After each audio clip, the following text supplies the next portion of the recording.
नमस्कार जी।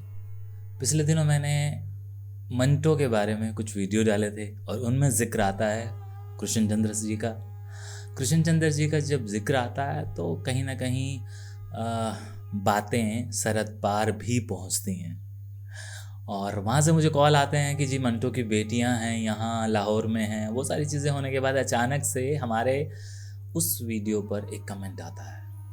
जब हमने कृष्ण चंद्र साहब का वीडियो अपलोड किया था तो अगर आप ध्यान से दें अब जाकर तो वहाँ एक कमेंट आता है कि जिस घर का जिक्र आप कर रहे हैं इस घर में हम लोग रहा करते थे। और वो कमेंट पढ़ते ही एक बार तो दिल में आता है कि यार ये कितना खुशकिस्मत इंसान रहा होगा ना।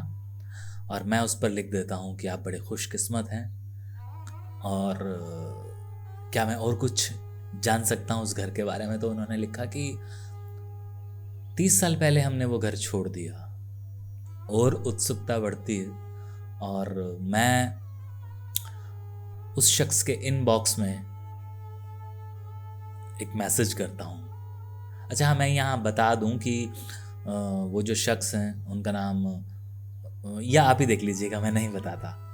तो उस शख्स के साथ मेरी चैट होती है और वो शख्स एक खुलासा करता है कि मैं कृष्ण चंद्र साहब का भतीजा बात कर रहा हूँ। Oh my God.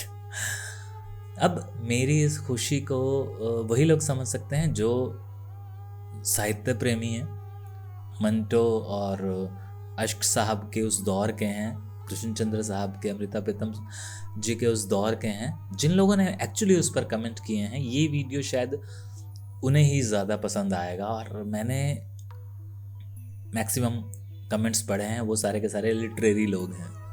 तो मैं उनसे कहता हूँ कि जनाब मैं आपसे क्या बात कर सकता हूँ, क्या आप मुझे अपना नंबर दे सकते हैं। और उसके बाद एक नंबर आता है, मैं कॉल करता हूँ और हमारी तकरीबन 1 घंटे के करीब करीब बात होती है।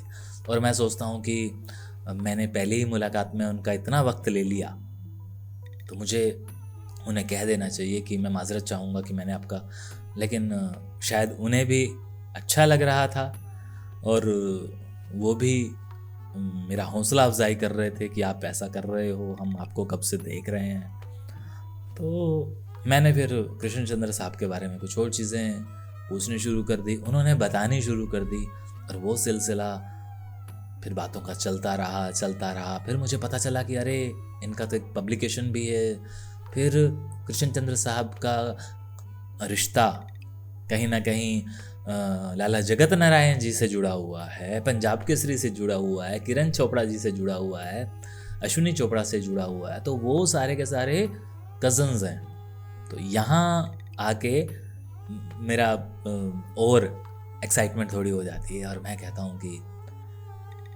क्या मैं आपसे मिल सकता हूँ, क्या मैं कभी आपसे टॉक कर सकता हूँ अबाउट कृष्ण चंद्र साहब, उनके किताबों के बारे में, उनकी कुछ अनपब्लिश्ड कुछ चीज़ें, उनके ख़त, उनके कुछ तस्वीरें।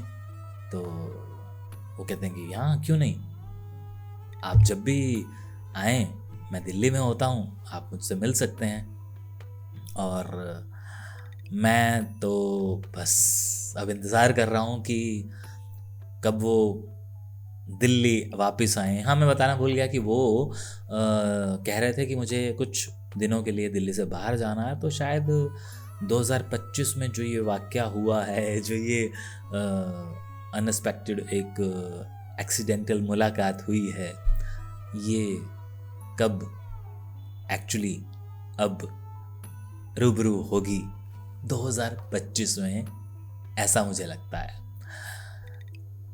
मैं बस इंतज़ार कर रहा हूँ कि जब मैं उनसे मिलूँ तो फिर उनके बारे में, अश्क जी के बारे में, अमृता प्रीतम के बारे में, साहिर के बारे में, मंटो के बारे में।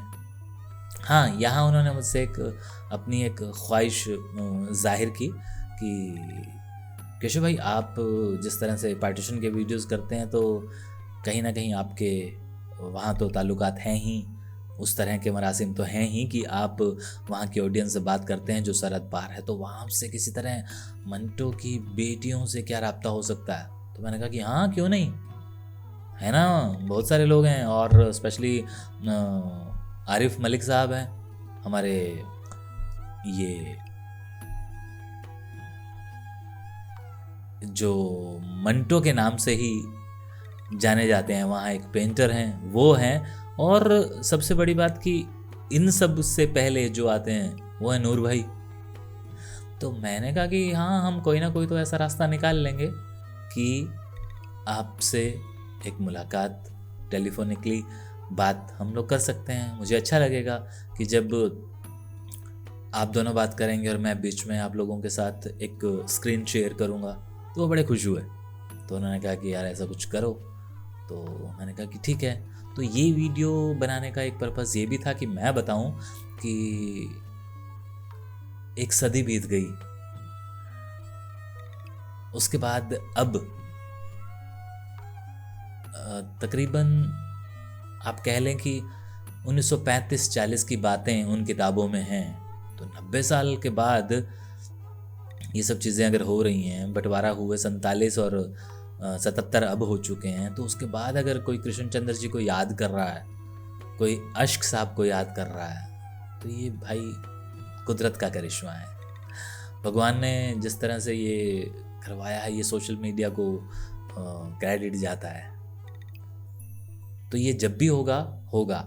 और ये वीडियो यहीं मैं क्योंकि एक्साइटेड हूँ आपको एक और चीज़ बताने के लिए, वो भी इसी वीडियो से जुड़ा हुआ है, लेकिन मैं क्योंकि उसको अलग रखना चाहता हूँ इसीलिए मैं अलग कर रहा हूँ। हालांकि ये कर दूंगा बीच में तो फिर इसकी बात ख़त्म हो जाएगी। मैं बताता हूँ कि मेरे को आखिरकार बता ही देता हूँ, मेरे को अश्क साहब की भी फैमिली मिल गई है, उपेंद्र नाथ अश्क। अगले वीडियो में सुनिए क्या हुआ वो, कैसे हुआ वो। शुक्रिया।